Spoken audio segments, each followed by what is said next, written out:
而家上頭就係查緊黑社會滲入警界嘅事，而且最唔中意就係警務人員嘅家屬係黑社會分子。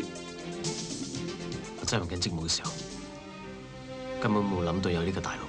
喂，你咩都唔知，點做人大佬啊？阿傑，唔好再叫我做阿傑，叫阿 Sir。阿 Sir， 我冇做大佬好耐啦。睇下你自己似乜嘢？做衰人嗰時俾人鬧，做好人嗰陣連行兩步路俾人跟蹤啊！俾條生路佢行得唔得？黑大戒指俾佢害死㗎，你做咩要逼佢接受佢啫？唔好打啊！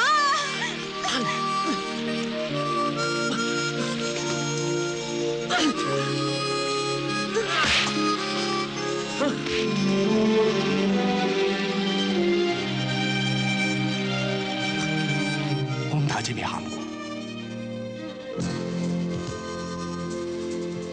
嗰次係我第一次流眼淚。我發誓以後都唔會俾人用槍指住我頭。你再有啊，再打死你個廢仔！靚仔，唔好揾槍指住我頭。你夠膽就開槍打死我！開槍！我已經冇咗個細佬，我唔想連你呢個朋友都冇埋。我就唔想成世俾人撳住嚟打。你好中意同人慳啊！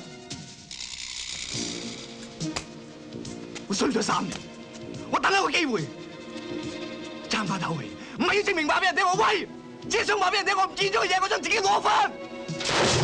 而家時勢唔同，如果唔同我合作，你哋根本冇第二條路行。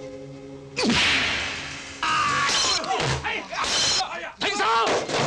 有事慢慢過啊！大家停手啊！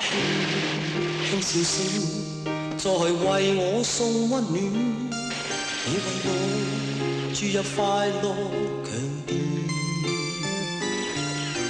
輕輕說聲，漫長路快要走過，終於走到明媚晴天。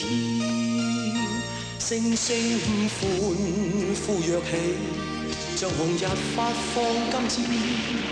我伴你往日笑面重現，